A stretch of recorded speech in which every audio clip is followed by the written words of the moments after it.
four major takeaways from us is one, we should fund aging and prevention research with the same commitment we do for late stage diseases. Yeah. Let's focus on drivers of aging related conditions so we can address them earlier and better. My second point is that clinicians should be trained for prevention and personalized medicine as a craft. I think they should be integrated deeply into our medical education, not just in executive master's programs, from the very beginning, treating prevention with the same rigor as acute care, and also so we can design individualized and personalized care. My third of 4 points is I think the public really deserves clear, unbiased translation of health science. My final point is I think preventive medicine, we should make it easier for people to employ it than to avoid it. So I think we should have insurance companies understand the value of long-time investments tools, as well as research funding. Longevity medicine, which was a theme for today, it shouldn't be boutique care for the lucky few. It should be something for all of us, and that's my final point. Because it's very lengthy process and it's very complex to prove efficacy in longevity medicine. How do we fit these medications into current health systems? So for me, this is a very important question, Tim, because longevity medicine is unlike traditional medicine in how we study and deliver it, right? The first challenge I see is even designing the studies is very complex and lengthy because traditional trials are target like one disease, but here we are aiming to influence the whole biology of aging, which drives multiple diseases at once. Like, for example, the landmark TAME trial with Metformin, the targeting aging with Metformin trial, which is FDA approved, it enrolled 3,000 older adults, and its primary endpoint is not just a single disease, right? Instead, it measured whether Metformin can delay any major age-related condition or death. So if these kind of studies become successful, this could shift the regulatory thinking to recognize aging itself as a treatable target. There are things that can be done right now with patients, for example. One example of this is, I believe it's something like 57% of Americans with Alzheimer's disease are undiagnosed. And that's because around 97% of primary care physicians just don't proactively screen for it or ask about it because it's awkward and uncomfortable. But things like vocal diagnostics can detect early Alzheimer's disease in like a 30-second, hey, can you speak into this phone for 30 seconds? And that alone would be worth something like $40 billion to the US economy if we just systemized that as part of annual checkups. It is a science in progress. It's not a perfect science yet, not by any means, but we do have, organ ages that we can look at. We have the rate of, or the pace of aging that we can look at in context to the hallmarks that can give us an indication of what is going on and which one should we target first. And with regards to multi-omic testing, gut microbiome testing 5 years ago wasn't as conventional, let's say, as it is now, and it's almost standard in any longevity clinic. We add to that proteomics, we add metabolomics. Proteomics, still some clinics do them. It's still more of a research stage at the moment, but companies like SomaLogic are doing a great job by having platforms that can transition you from research to clinical practice and incorporate those. So I'm hoping that those omic profiles of testing can become more mainstream as we move forward. And I think that's something that I'm really excited about because it gives me answers. I always want to have answers for my patients and for myself. And we get answers with these tests, so they're getting more and more precise as years go by. For me, what gives longevity its meaning is not merely like addition of years. It's just the amplification of life's quality and purpose. I feel like it's the science, policy, business, and human behavior. They all converge onto one undeniable truth, and that health span is a shared responsibility. If each of us commit to even one intentional step in terms of policy or in practice or personal life, we can definitely transform longevity from a distant aspiration into a measurable and meaningful reality. That to me is the true future of medicine. It's just the depth and dignity and vitality to every moment we live. So, thank you. Beautifully said. Very briefly, I would probably say to every single stakeholder that is involved across the continuum of longevity, that we should all be shifting to a mindset that is moving us from being passive consumers to active participants. longevity. I mean, I think everybody here on this panel agrees that this is something that we should do because it's starting to get feasible, and we got like an ethical obligation to actually make that available to on a wide level, not just exclusively to some rich people, but hopefully to everybody at some point. But I think in order to really change this, we have to make people aware of the fact that there are economical benefits in it as well. And what I mean is not on an individual level, but we are living in societies where we have healthcare systems that are largely financeable. They're not stable anymore. So they're definitely going into the wrong direction. You can do the things that you love to do. You will stay more active. So you will generate more wealth. You will, create more wisdom. You will foster this exchange with your following generations. So I think there is such a big impact that this could have potentially on us, as humans, as a race. Welcome, everyone, to a very anticipated panel about longevity.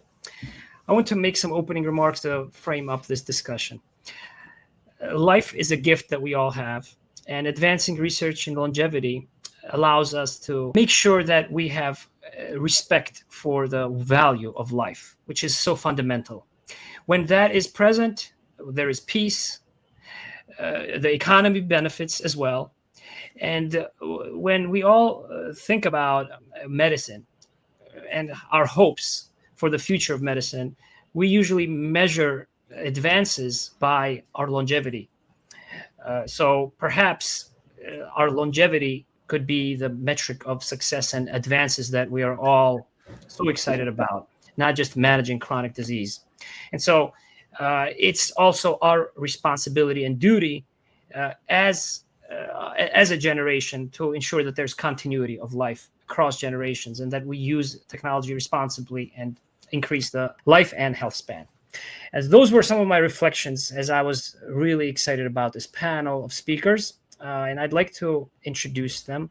Dr. David Barzilai is a founder and CEO of Barzilai Longevity Consulting, Harvard Medical School lecturer and faculty and trustee at the Geneva College of Longevity Science. He's a longevity medicine leader, physician, and consultant who works closely with individuals and organizations to apply evidence-based practices in longevity medicine to optimize health. He was our keynote speaker last year as well. We're glad to have him back and support our event, where we always cover this topic. Dr. Dominic Thor is the president of the Geneva College of Longevity Science, GCLS, the world's first higher education institute dedicated to longevity science. Professor of Pharmacy and visiting professor at the University of Medicine and Pharmacy, Carol Davila, UMFCD. Dr. Mishka Chahata is also joining us here. She's the founding member and vice president of the Emirates Lifestyle Longevity Medicine Society. MENA, MENA Regional Ambassador for the British Society of Lifestyle Medicine and the UAE and MENA Region Executive Committee Representative for the World Lifestyle Medicine Organization. She's a UK board-certified consultant physician in family medicine, lifestyle, and functional medicine as well. She established the largest concierge longevity clinic in the GCC, Pura Longevity Clinic, and now serves as the Chief Longevity Officer of the Omics Clinic as well. Chief Medical Officer of Connected Life as well. So as you can see, we have a very strong and diverse expertise here on this panel. I'm going to introduce Keith Comito next, who's the CEO and president of the Lifespan Research Institute, a nonprofit focused on driving forward science to extend healthy human lifespan through advocacy, through ecosystem building, and direct support of cutting-edge research. He has also invented several digital biomarker-related technologies through his work at technology and entertainment companies that many of you probably will know, such as Disney. We also have Dr. Uma Senthil Kumar joining us here today, consultant physician leader in longevity medicine in the UAE, US, double board certified in family medicine, and fellowships in lifestyle and integrative medicine. She has a formal medical degree in Indian systems of medicine, and with over 20 plus years of global practice across 4 continents, she blends cutting-edge science with ancient wisdom to design measurable longevity care models. Also, she's a founder and CEO of the 3-5 Revive, REVIV, an innovative startup offering telehealth and comprehensive health screening programs. So we're going to discuss some of the latest breakthroughs, dispel some myths as well. There's many different perspectives about longevity. And this is your chance to ask them questions as well. I want to start by asking you, what are some of those breakthroughs in longevity medicine most recently that you're most excited about? I guess I can jump in to sort of frame the conversation by just noting that one of the biggest breakthroughs in recent years is just a conceptual one, this idea of having a framework of looking at aging, such as things like the hallmarks of aging, this categorization of the damages that accrue in the body over time, and creating a roadmap, so to speak, to allow us to address this issue instead of just being an amorphous, unstoppable force. And within that, there are a lot of exciting different vectors that maybe some of the other panelists can talk about, things like epigenetic reprogramming, things like this, small molecules that are like calorie restriction mimetics, etc. So I think I'll just open the floor based on framing it as thus. Yeah, thank you, Keith. Yeah, thank you for kicking us off. Dominic, Mishkat, would you care to maybe highlight what you're optimistic about? Arterial stiffness. Thank you, Tim. I completely agree with Keith that what has changed the most, maybe, or at least from the perspective of the average patient or consumer, is the way that people think about the topic and how they approach it, and that people generally are way more open towards this idea of tackling aging as an underlying root cause of disease. And I think this is also, in some ways reflected by the way that now the pharma industry is starting to enter this market slowly but steadily. And I just came back from a conference on obesity where there was so much talk about, obviously, the GLP-1 drugs. So basically a peptide that controls how the body reacts to sugar and regulates appetite. And of course, it's about obesity, it's about diabetes, but it's now looked at in so many different ways. There are more than 60 drug candidates now in the works, and they have things running, studies in regards to Alzheimer's, to many other age-associated diseases. So it's a clear sign that the industry is ready to tackle this issue, at least by proxy and probably very soon directly. So I think that is wonderful, because they obviously have resources that we need in order to fight this, let's say, towards or build a healthcare system that is more preventative and more related and focused on aging than just any diseases on their own individually. Mm-hmm. I agree. Thank you, Dominic. I can add to that, actually, because I do think with the reference to epigenetic testing and multi-omics, that's something that I'm excited about, because epigenetic testing is just adding that layer of precision that we can hone in interventions with. It is a science in progress. It's not a perfect science yet, not by any means, but we do have, organ ages that we can look at. We have the rate of, or the pace of aging that we can look at in context to the hallmarks that can give us an indication of what is going on and which one should we target first. And with regards to multi-omic testing, gut microbiome testing 5 years ago wasn't as conventional, let's say, as it is now, and it's almost standard in any longevity clinic.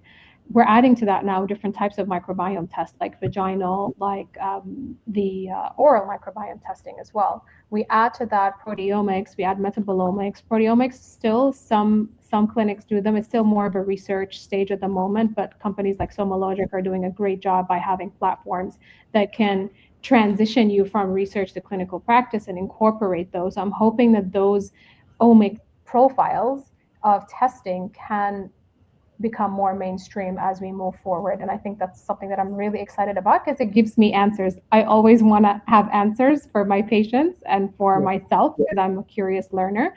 And we get answers with these tests, that they're getting more and more precise as years go by. I appreciate Keith, Dominic's, and Mishka's excellent responses. Tim, for members of the audience who might be curious about an example of something closer to clinic, this isn't one of the questions that was earmarked for me, but do I have your okay to give one concise example? Yes, sir, absolutely. We can improvise. So So just as one example, and by the way, GLP-1 agonists are phenomenally powerful. It's just to pull a plug, I'm going to be on a panel for HLTH Las Vegas together with a representative from the biopharma who's creating it, together with Amy Killen and Weight Watchers. So there is some controversy whether they're true gerotherapeutics, but they are extraordinarily exciting. But as far as the biology of aging, one example is epigenetic reprogramming from the lead by the Sinclair lab. The concept is over time, our cells accumulate methylation marks. Now, some of them are there, methylation marks derived to differentiate one cell from another, like a neuron from a cardiac cell. So they give us our identity, and they tend to shift over time. And some of that shift is that appropriate differentiation to give a cell identity. But some of that shift appears to be not just associated, but causative with aging-associated diseases that promotes disease. So in one elegant model, partial epigenetic reprogramming, we're able to essentially unwind the clock in terms of some of the pathologic methylation changes without the cells losing their identity. And a very concrete examples, one animal model in mice that now is being applied in monkeys is that if you're able to induce vision loss, like in mice from glaucoma, like increased pressure, or even just to crush the nerve, you can actually help them see again through partial epigenetic reprogramming. So these are mice that were literally blind, but then they could, through partial epigenetic reprogramming, they were able to get them to see well enough that their eyes, you could see them track a ball on the wall that they couldn't before. You could actually see the nerve regrow again. So this is phenomenally powerful things that can get at the root of many conditions, but that's just one example. Yeah. Speaking of epigenetic editing, I know that our previous speaker, Amber Salzman, keynote speaker and CEO of Epic CRISPR Biotechnology, was very interested in this panel. She's driving a lot of innovation in that field, in epigenetic editing or gene regulation. So I invite her to also ask questions afterwards. Let's move on to some other questions that have come in and that we discussed as well. Aging. Aging is currently being redefined as various diseases. Metabolic, liver, cardiovascular disease, neurodegenerative disease. What kind of breakthroughs do you believe need to happen in the next 1 or 2 years in order to bring longevity medicine more into the mainstream to change our standards of care? Who'd like to take that one first? David, Keith? Sure, I can jump in to start things off. So sure. Let me just say that I think nothing would do more to accelerate this field than obviously when we have the first undeniable therapy that works, especially in a visible way. Being on the front lines of the advocacy side of things, it's my personal opinion that, a lot of the maybe counterpoints that people might have about extending healthy human lifespan, we're going to get bored, or what about overpopulation, etc. They're really masking the one real one, which is this isn't real, right? Don't even get my hopes up, right? But I think once we have something that is undeniably working, I think that will catalyze public perception and catalyze the field. Now, to get there, on the scientific side, one of the things that I think is very important is biomarkers, accurate biomarkers that can then lead to a properly targetable clinical indication for whatever we want to talk about. Some people want to call it age, some people want to call it something else, frailty, etc. But the important thing is that we have something that you could target in a clinical trial to say we are addressing that. The deviation between biological age and chronological age.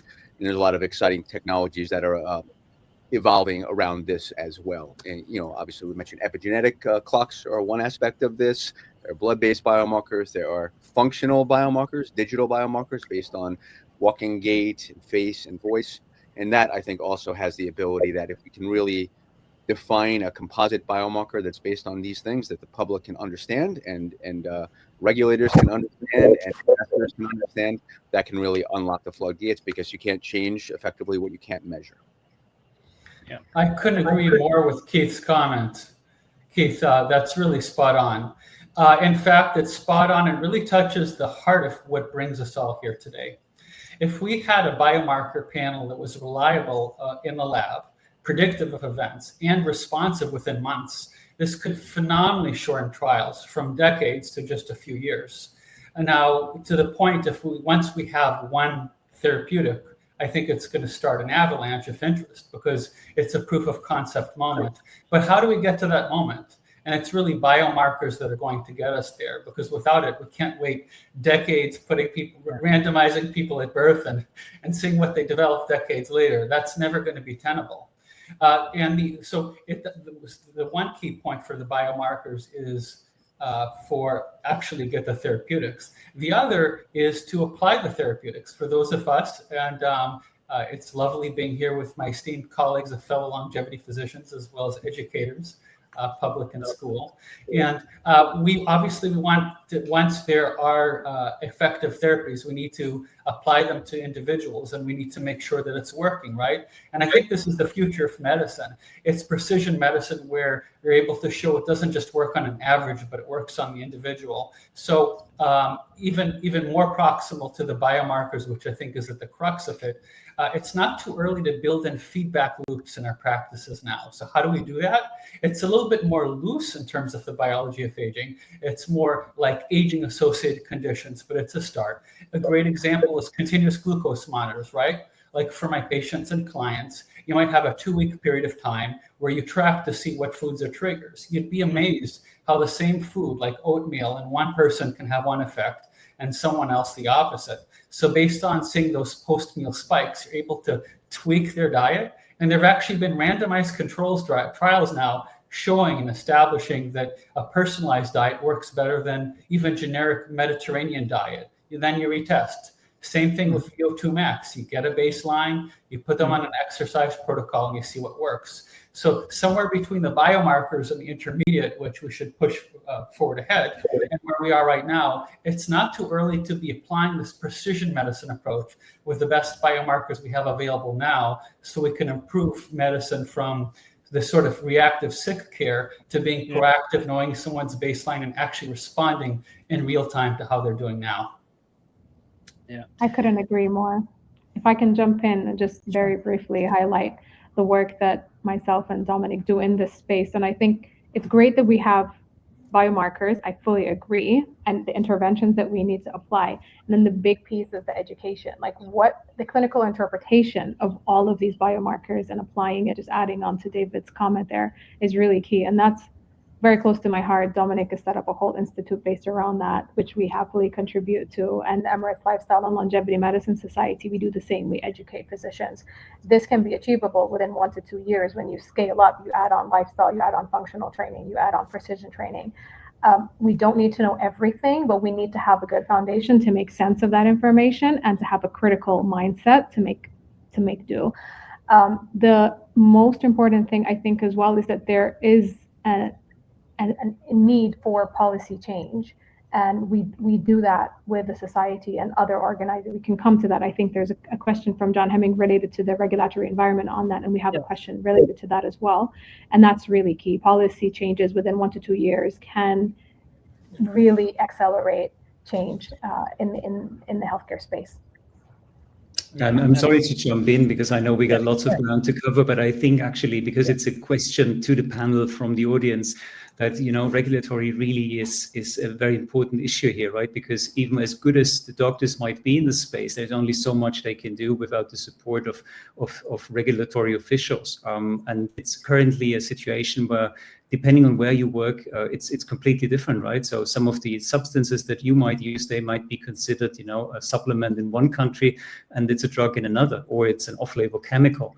And the same for the different kinds of interventions that you see, regenerative or maybe more experimental. So we have students coming in from countries in Southeast Asia where these things are being used.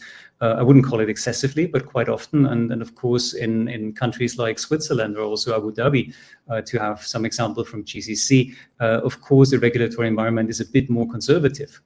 So I think this is one of the challenges for doctors in the space, and of course for patients too, because they hear all sorts of things, and the question whether these things are the right ones for them is not just one for the doctor to answer. It's also something that you have to make as a concession to the environment that you are in. So I think we need to educate also those people more, not just the doctors. I think we have many excellent ones.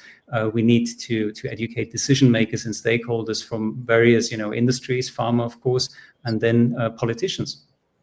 Yep. And I think we'd be remiss not to discuss educating without pulling a plug for my esteemed colleagues here, who I have all of which I know from various roles.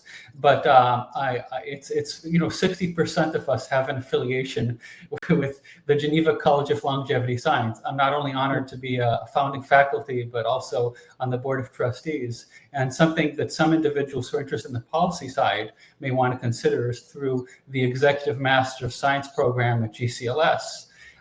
You can sort of familiarize yourself with the longevity landscape while working with colleagues across eclectic fields and potentially learn how to pull the lever. And the other plug I have to pull here is for Lifespan IO. This is Keith Comito's baby since the very beginning. I followed it since its creation. It's really evolved tremendously and actually had a viable impact in where we are today relative to where we would have been without it. So for those of you who seek to keep up with that, visit lifespan.io, stay abreast, and engage in that community.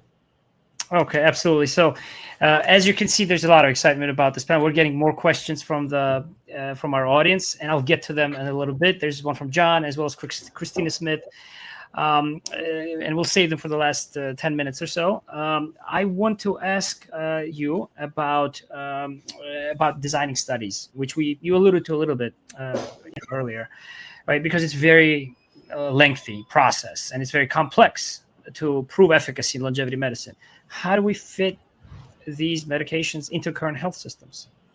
Can we dig into this a little bit in more detail? Dominic, maybe would you like to start? Well, I think, one important shift that we need to achieve is this change that we see happening already towards how you approach the topic altogether, right? So I think we all understand that at the moment, the World Health Organization doesn't see age as a disease, but nonetheless, I think we see it as maybe the most important risk factor. The one that comes after maybe is stress, and I think everybody here in the panel knows how impactful stress can be on your health. But age definitely is the one that drives all those major diseases that you will see as the top killers in any statistical list. And this is something that we need to understand and need to make people understand, because only then there will be the willingness to shift from, let's say, a more reactive kind of medicine that we see now being applied so successfully that we actually overcome a lot of these diseases and achieve higher ages, but not necessarily in a healthy state. What we need instead of that is a system. Uma and Mishkat, would you care to comment? Yeah, I mean, I think Dominic brought the right points right there. So for me, this is a very important question, Tim, because longevity medicine is unlike traditional medicine in how we study and deliver it, right? So first challenge I see is even designing the studies is very complex and lengthy, because traditional trials target like one disease, but here we are aiming to influence the whole biology of aging, which drives multiple diseases at once. Like, for example, the landmark TAME trial with Metformin, the targeting aging with Metformin trial, which is FDA approved, it enrolled 3,000 older adults, and its primary endpoint is not just a single disease, right? Instead, it measured whether Metformin can delay any major age-related condition or death. So if these kind of studies become successful, this could shift the regulatory thinking to recognize aging itself as a treatable target. Again, this brings me to the second point that Keith and Dr. Barzilai were addressing before. So diagnostics and biomarkers, which I see as the main entry point for integrating longevity into health systems. For example, the epigenetic clocks or the inflammatory biomarkers like GDF15 and the longevity proteins such as Clotho, they are really emerging as great tools to estimate your biological age and future risk, right? So the low Clotho levels has been associated with 31% of higher mortality rate. So imagine someone having this as an annual check, along with a lipid profile and blood pressure, you also get an aging profile that helps physician intervene like earlier. So, I mean, I feel like longevity medicine shouldn't be a parallel track. In my opinion, it must embed into the existing preventive care model. We already see that happening, like examples of several clinics in US, Mayo Clinic and Singapore, they have launched longevity programs that combine diagnostics like VO2 max and then biological age testing, cognitive screening, they all closely tied back into the routine hospital care. So, and again, I can say UAE has really taken the bold step in 2024 by creating the world's first licensing framework for healthy longevity medical centers. So these centers will provide the data-driven personalized health plans, and that will shift the system from reactive sick care to proactive prevention. Sure. So just want to sum it up saying, like, for clinicians, it is about adopting the new diagnostic markers alongside routine care. For scientists, I would say this is validating the surrogate endpoints that regulators can trust. And finally, for investors and policymakers, it's about building those sustainable, scalable models that can translate the science of longevity to people from all walks of life. Thank you. Amen. And if anybody believes in that, reach out to try to donate to TAME, because it still hasn't been funded yet, unfortunately. But we need a TAME. Even if it doesn't work, it'll be a regulatory model that proves it works. And here we have another trend, UAE leading the way. I have a whole community of UAE friends. They are definitely leading the way, lifestyle medicine and longevity medicine. So keep up the good work. Yeah. I just want to build off of everything that Uma, David, and Dominic were just saying. Firstly, on the aging as risk factor, I think this is an important point to just really double down on, because a number or a statistic that is thrown around is 70% of all diseases or deaths are age related, right? I actually think that number is much higher. It's probably pushing into the mid 90s, because if you think about it, age is truly the primary risk factor for almost everything, not just chronic and infectious diseases, but even things like falls and car accidents, etc. Age is a major risk factor. So I think that number is actually, or that percentage is actually like higher, like north of 90%.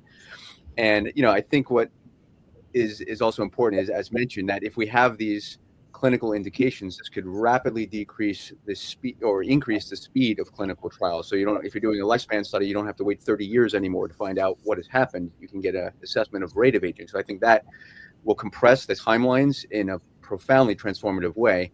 But leaving the clinic, or leaving the clinical trial scenario into right now, I think it's important to note, as I think Uma was mentioning, there are things that can be done right now that are really like low-hanging fruit, like with patients, for example. One example of this is, I believe it's something like 57% of Americans with Alzheimer's disease are undiagnosed.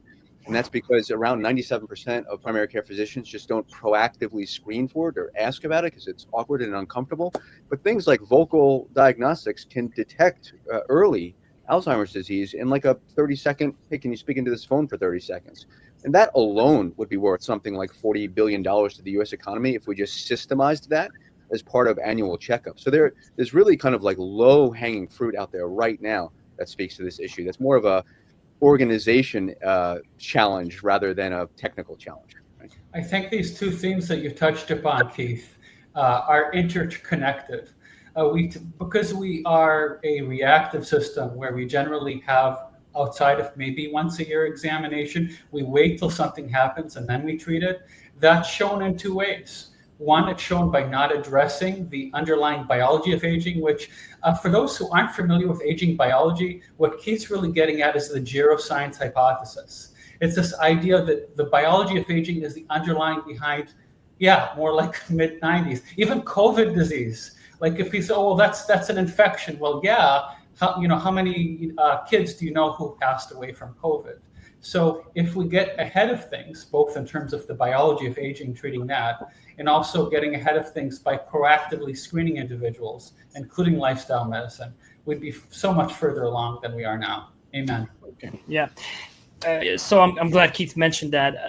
Mishkat, I was going to add, so many interesting discussions. I was going to add a couple of points very quickly. The first is that you have an interesting model where longevity clinics can actually, and this touches on what Uma was saying, can actually serve as pilot sites for venture-backed clinics. And this exists, like, for example, Healthy Longevity Clinic is funded by Longevity Scientific Fund, and they run pilot studies for very exciting projects like regenerative therapies, exosomes, gene therapy. So all of those can come into that space when you're designing studies that are smaller, pilot for safety, efficacy, and we can talk about how quickly those can go to the market next. I think Keith is excited about that.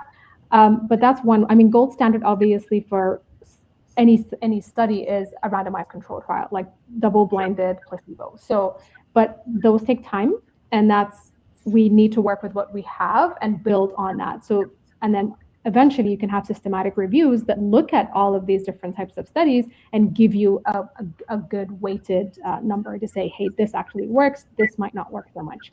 That's one point. The other point is there's a lot of exciting work around leveraging space travel and how it can accelerate aging. So the work of David Furman, for example, associate professor at Stanford, and his work with the Cosmica is really interesting, and that's, I think, going to be expanding more and more in the upcoming years. That if you expose our human DNA and genetics and your blood work onto a continuum or a vacuum that accelerates, that mimics space, because we age much faster, and then you reanalyze it and you can see where you're headed with your disease prediction risks, and actually develop certain diseases under a microscope on a cellular level, right? Looking at the hallmarks of aging.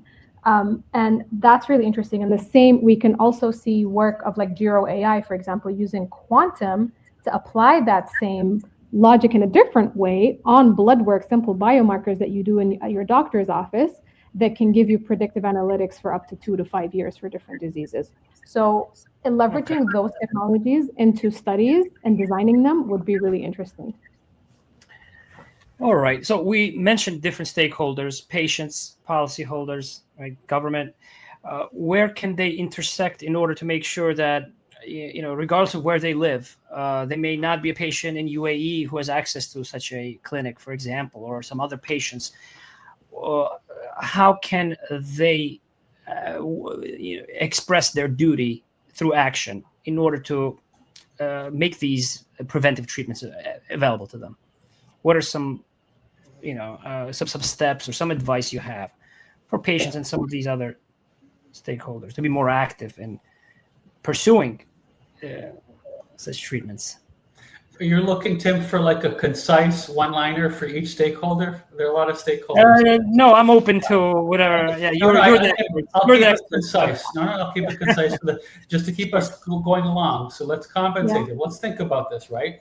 For patients, besides participating in clinical trials, they can be proactive, and they can be exactly what Keith was touching upon earlier about engaging with stakeholders. Because when people clamor for change, whether it's precision medicine, to have things personalized for the person, including the kind of clinics Mishkat was discussing, or lifestyle medicine, or they clamor for the funding aging biology at the Division of Aging Biology, for example. That's one thing patients can do. At the biopharma level, they can commit to rigorous but innovative R&D designs, these strategies that have trials that reflect the biology of aging rather than age-specific endpoints. But the regulators play a role there too, right, Tim? Because the regulators need to have an adaptive framework that balances the need for safety with flexibility so that promising longevity therapeutics aren't delayed by outdated models of evaluation. So at the policy side, it's like being amenable to trials like TAME that Uma, you were just discussing earlier, the proposed TAME, and being even potentially having a designation like a rare disease designation, which gives you more flexibility in design, more resources, more streamlining. And finally, payers must evolve for reimbursement structures that reward what we've been talking about, right? Prevention, getting things at the root, getting things early. We can do so much more about it when we do that.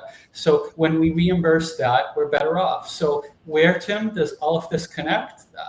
These are my thoughts on it. They can all connect because we can all align by one shared motivation. That shared motivation is extending our health span. So it's lifespan with better health for more years. So that's not just geroscience, right? That's having standards that get us there, trial designs that are compatible with that, incentive models that accelerate R&D, and that all of these things can lead to a responsible adoption of longevity medicine sooner by having those therapies and having those channels. Yeah. I said earlier that we're going to dispel some myths also, because there's a lot of information out there, right? Is this to really ultimately is the goal to live forever, to defy death, as there are some also longevity speakers out there. There's Netflix series as well, right, with all these biomarkers. So Keith, I know you mentioned a myth that I really liked at the panel where you were speaking. Can you just provide us with your perspective on the difference between health span and lifespan? Sure. So to lead into this, I think there's a cognitive bias at play in terms of when people think about whether they actually want this or not. If you were to ask somebody randomly on the street, do you want to live to be 130 years without any qualification? They might be like, oh, I don't know about that, right? But the second they understand that health span needs to be coupled with this, then it becomes a much more desirable proposition. And this ties into the ancient Greek myth of Tithonus. So long story short, the goddess of the dawn, Eos, was in love with a mortal man, Tithonus, and she wanted him to be around longer so that she could love him forever. So she asked Zeus, can you please make him live forever so that I can love him? And because Zeus is cheeky, he granted the wish, but didn't make Tithonus stay young forever, just alive forever. So he keeps getting older and older and more decrepit. So I think this myth sort of embodies that sort of knee-jerk fear that people might have when you just, in an unqualified way, say, would you want to live to be 150 years old, right? But based on peeling back the layers of that onion through a lot of different advocacy things that I don't have to get into, it becomes clear to me that most people, once they understand that this means health, being functional, being independent, their family members also being independent for longer, people generally have no issues with this. So I think that is a key thing for us as part of this field to keep in mind when we engage the public and policymakers, right? Is to come at it from this very human angle, and that there's no shame in this, even if that means living significantly longer or indefinitely longer. Wouldn't you want everybody that you know to have the choice to be able to defer those decisions to their future selves in good health? Right. I love that myth. And Tim, in answer to your question, so lifespan is how long you live. Right. Health span is how healthy you live. And how about, I don't know about you guys, but how about both? I don't mind a long, healthy life. More time with the loved ones, more times to contribute, right? Yeah, absolutely. So we have a couple of questions here. So one is from a pharmaceutical executive in HR who asks about how do you attract more talent who has the duty, who expresses the interest in advancing further research? How do you attract more top talent in order to study, to continue the research here? Well, I think in this case, it is fair to say we should highlight that longevity. I mean, I think everybody here on this panel agrees that this is something that we should do because it's starting to get feasible, and we got an ethical obligation to actually make that available to, on a wide level, not just exclusively to some rich people, but hopefully to everybody at some point. But I think in order to really change this, we have to make people aware of the fact that there are economical benefits in it as well. And what I mean is not on an individual level, but we are living in societies where we have healthcare systems that are largely financiable. They're not stable anymore. So they're definitely going into the wrong direction. And we will have to think about times when we are older, we don't have as many kids as we used to. Who's going to look after ourselves? Are we able to work longer because we have to finance that system? And everything seems possible when you are healthy. And when we talk about healthy longevity, this is not just your body actually being fit. It's also the mind, right? We touched upon this before. You can do the things that you love to do. You will stay more active. So you will generate more wealth. You will, create more wisdom. You will foster this exchange with your following generations. So I think there is such a big impact that this could have potentially on us, as humans, as a race. And therefore, I think it makes sense to highlight all of these things. But generally, from my experience, if you highlight that this is actually going to help us, finance the system that we are living in, then more and more regulators will become interested, and policymakers and investors, and we need all that. We need money and we need, guidance. And without that, I think even the best researchers or doctors can't do much. Yeah. So we have 3 minutes remaining, and I want to make sure that everyone hears each of your final takeaways. There is a question from John Hemming, who's done a lot of research in mitochondrial DNA, and I believe that you addressed it to some extent. But anything else you'd like to add about categorizing aging as a disease and what impact it would have on regulatory costs to simplify the solutions and the access. I could jump in just to say I appreciate the shout out for mitochondrial work. That's one of the areas of work that we focus on at Lifespan Research Institute, mitochondrial dysfunction, senescent cells as well. Yep. But the main point there is that I think it is really key to just note that this is the most effective way to address the largest drivers of suffering and economic expense in the world, right? So that's the thing that unites everybody, the public, policymakers, investors, everyone. That is the key point to underline, is that this is just simply the better way to do this, full stop. Yeah. And if we can become organized as a society, the socioeconomic boons, I think some studies estimate that 1 year of extended healthy lifespan could be worth $38 trillion to the U.S. economy alone. So if you care about money, that is a perfect justification. But I think what we can't lose is just the moral and inspirational angle of this is a dream that humanity has always had since like the dawn of time, the Epic of Gilgamesh. And it's a fundamentally human dream. There's nothing new about the idea. It's just advancing technology. We've always wanted to extend health span to our friends and loved ones and everyone. Yeah, so. Absolutely. Great comments. I couldn't agree more. Let's go around and just make some of our last comments and takeaways, please, for everyone. Who'd like to? Yeah, Uma, go ahead. Yeah, sure. So for me, what gives longevity its meaning is not merely like addition of years. We just heard that from, the voices, remarkable voices here today that, it's just the amplification of life's quality and purpose, right? So I feel like it's the science, policy, business, and human behavior. They all converge to one undeniable truth, and that health span is a shared responsibility. See, my optimism lies in integration where the clinical science can meet with technology, ancient wisdom aligns with the modern prevention, and where purpose becomes a new medicine, right? Because if each of us commit to even one intentional step in terms of policy or in practice or personal life, we can definitely transform longevity from a distant aspiration into a measurable and meaningful reality. That to me is the true future of medicine, not just adding time to life, as Dr. Barzila was saying. It's just the depth and dignity and vitality to every moment we live. So, thank you. Beautifully said. Yes, thank you. I can add very briefly. I would probably say to every single stakeholder that is involved across the continuum of longevity, that we should all be shifting to a mindset that is moving us from being passive consumers to active participants. And I think that is critical across the board. And that's my sense. Thank you. Yep.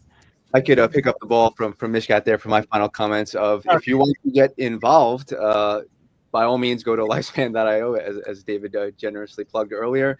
We have a lot of ways to engage the public, to draw everyone in into decentralized science and advocacy. And right now, we're actually running a crowdfunding campaign at lifespan.io/PLG campaign that is specifically to fund a machine learning based approach to quantify societal sentiment about this topic so that we can better engage these key stakeholders that we're all talking about here today. So if you want to get involved directly, there you go, lifespan.io/PLG campaign. Dominic, why don't you plug for GCLS with your closing comments, and then I'm happy to conclude. Thank you, David. Of course, it burned on my tongue. I think what everybody needs to do, and this ranges from the patient to the doctors, and then obviously to the often mentioned stakeholders of all sorts, is education. And I think this is something that we direly need in this field. We I think have very good courses that we can offer, and then there are other types of information that I think can also be meaningful, especially if you start venturing into this field. You don't start by doing a master's degree. Typically, this is reserved for later stages. Initially, you look for insights, and hopefully you'll find them from trusted sources. And it's great to have Lifespan here because some of the biohackers that are getting more and more popular, they maybe due to the medium that they use, they sort of abbreviate things up to a point where it doesn't contain any scientific information anymore. So you have to be careful as a consumer where you get your information from. But trying to be informed, I think this is the way forward. Beautiful. So this is Dr. David Barzilai, and I think of things through the lens of my hat. I'm a longevity medicine consultant for individuals optimizing health, as well as for organizations around best longevity practices. And the hats I wear, including at Geneva, as a Harvard Medical School lecturer, as a scientific advisor, and as a keynote speaker in different conferences. And if anyone wants to get in touch with me, I'm easy to find on LinkedIn. Having, with Keith's point about 38 billion, that trillion actually with a capital T, although it's a global figure, not national, but for that, that's from a publication by Andrew Scott and David Sinclair. And the idea of that for any regulators or those in biopharma who are looking at this is it's not just you're lowering cost, you're making people more productive for lifespan. So these investments pay multiple fold if done right.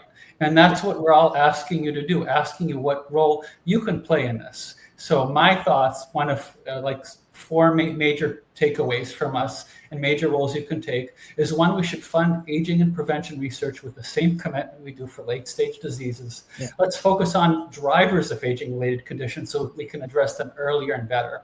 My second point is that clinicians should be trained for prevention and personalized medicine as a craft. I think this should be integrated deeply into our medical education, not just in executive master's programs, from the very beginning, treating prevention with the same rigor as acute care, and also so we can design individualized and personalized care. My third of 4 points is I think the public really deserves clear, unbiased translation of health science, both from periodicals like Lifespan.io and from other venues such as Longevity Technology. Phil does some great work there with Eleanor. So not hype, but in headlines, but rather knowing the difference between what's experimental and promising versus what's validated and what's still exciting, even though it's experimental and we should be supporting.